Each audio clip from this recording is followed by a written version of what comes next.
Hi, this is Morley and this is the Umpire for another La Palma update for November 10th, 2021. So yesterday in my update, folks, I asked if La Palma was calming down due to the decreased earthquake activity, and the answer today is decidedly no.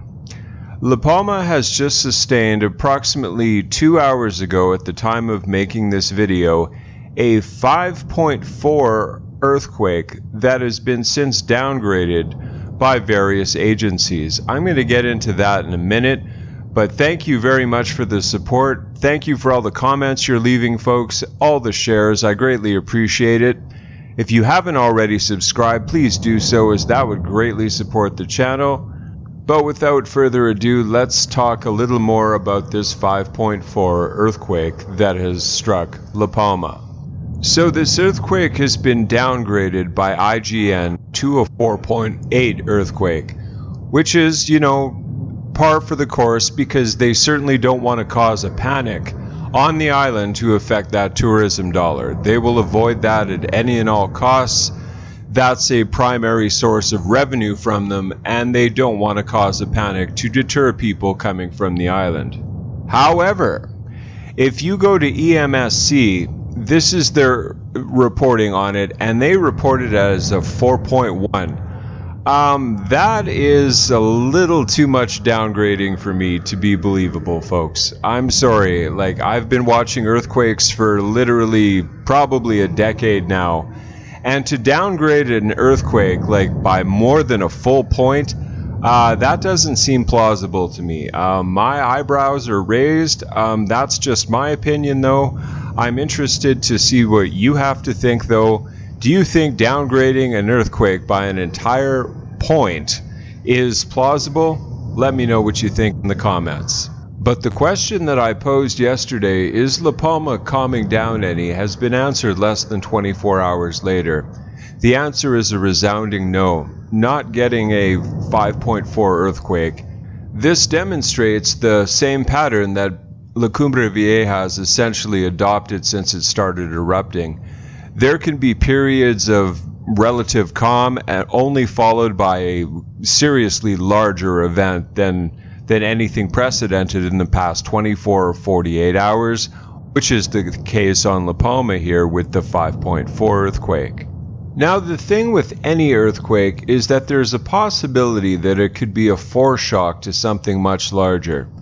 Those can't be predicted with any degree of accuracy. But do you think that at some time during this eruption, we're going to see something around, 5.0, what they're recording these days as a large earthquake on the island, and then see something quite a bit larger, such as a 6.0, or dare I say it, even a 7.0? Do you think that's going to be the case for the volcano? Let me know in the comments below if you think that there's going to be a mid-range earthquake followed by a much larger one at some point. With this latest 5.4, I think it's premature to say that this volcano is dissipating anytime soon. I think we would have to see a period of decreased volcanic activity as well as decreased earthquake activity to conclude that the volcano is coming to its end of its cycle and is subsiding and calming down for good. Now, here's a little bit of better news, particularly for the residents of La Palma, as they are reporting that the ash has somewhat subsided on the island, enough for the schools to reopen. The air quality over La Palma has improved so much over the past few days that a resumption of classes on the island has been allowed. The Ministry of Education announced on Tuesday, November 9th that face-to-face classes can resume on Wednesday, November 10th in the educational centers of Los Llanos de Arian, El Paso, Tazacorte, Pantagorde, and Tijeref, after being closed for a week and forced to resume to online teaching due to poor air conditions. The decision was taken after an improvement in air quality over 5 municipalities, which have gone from extremely unfavorable to favorable over the past few days due to a lowering amount of 10 PM particles, very small particles in dust, smoke present in the air. Educational resources have advised they will move all activity from the outside to the inside of the schools and reduce any physical activities like sports or gymnasium workouts to 30 minutes. On Monday, November 4th, the Canadian Ministry of Education made the decision to suspend face-to-face classes due to the low air quality in La Palma, which came into effect the following day. The reactivation of lava flows 1 and 2 of the La Palma volcano over the last hours has raised the number of hectares of land affected by the volcano's lava to 996.6, according to the latest update carried out by the European Copernicus satellite system.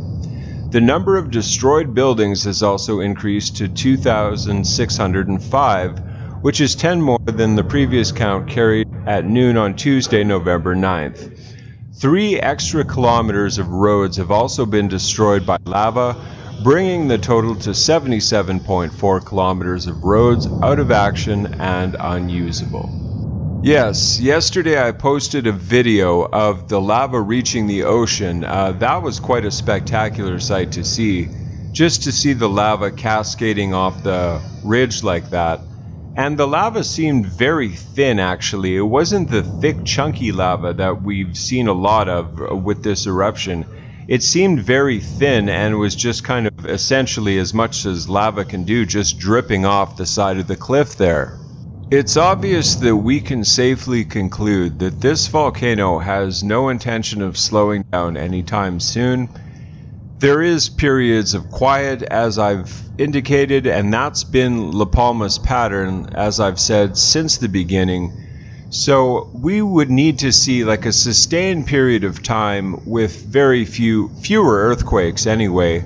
The earthquake activity can actually continue for some time, but we would need to see less magma coming out of the volcano and less lava flows for that to be a realistic assumption.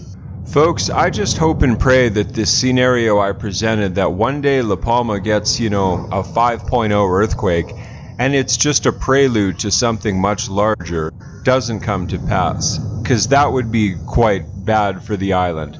Because as I've said before, how much shaking can one little island take before something very, very bad happens? Which brings us to what I say in every update. Be prepared, folks. If you live on the eastern seaboard of the United States, you need to have a bug-out bag, a full tank of gas at all times, and a place to go just in case the worst does happen. My philosophy is to err on the side of caution, and I would greatly appreciate it if you took my advice on that. But thank you so much for coming along with me to this update on La Palma. Please remember to like, to comment, to share, and of course to subscribe. And until the next update, God bless.